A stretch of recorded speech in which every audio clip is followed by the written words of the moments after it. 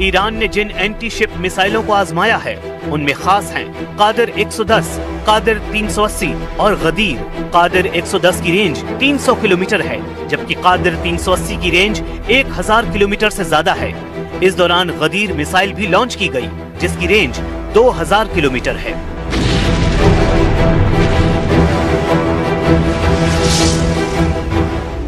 Iran का message साफ है कि उसके समुद्री इलाके से दुश्मन कम से कम 2000 किलोमीटर दूर रहे, नहीं तो वो उसका जहाज डुबोने से हिचकेगा नहीं, चाहे वो स्ट्रेट ऑफ होर्मुज़ हो, फारस की खाड़ी हो या फिर ओमान की खाड़ी।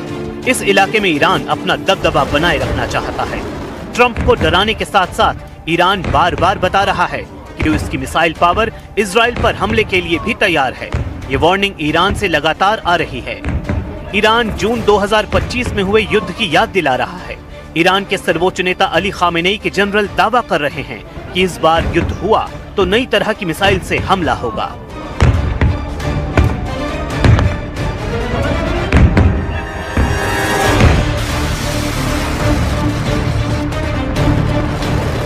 ईरान की नई मिसाइल, ज्यादा रेंज, बड़ा वॉरहेड, ट्रैकिंग मुश्किल। ऐसी मिसाइल जिसकी रेंज ज्यादा होगी ताकि वो दुश्मनों को लंबी दूरी तक तबाह कर पाए, जिसका पेलोड यानी वॉरहेड ज्यादा बड़ा और हाहाकार मचाने वाला होगा, जो स्टेल्थ होगी यानी उसे मार गिराना भी मुश्किल होगा। ईरान के कमांडर दावा कर रहे हैं कि उनका नया मिसाइल जखीरा इतना खतरनाक होगा कि इजराइल को सरेंडर करने में 12 दिन का वक्त नहीं लगेगा। ईरान इस बार ऐसा जवाब देगा कि इजराइल 12 घंटे के अंदर सरेंडर कर देगा, यानी 12 दिन नहीं 12 घंटे वाली वार्निंग ईरान की तरफ से जारी की जा रही है।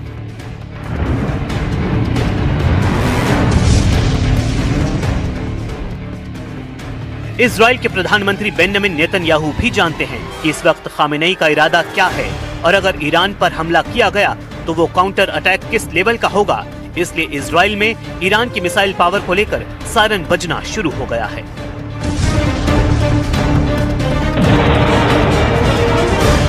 फिलहाल फैसला ट्रंप को करना है कि ईरान के अटल इरादे को क्या उनकी जिद दबा पाएगी, क्योंकि ईरान पर हमले के लिए 2-2 कैरियर बैटल ग्रुप भेजकर अब अमेरिका के लिए बैकफुट पर आना बहुत बड़ी हार माना जाएगा।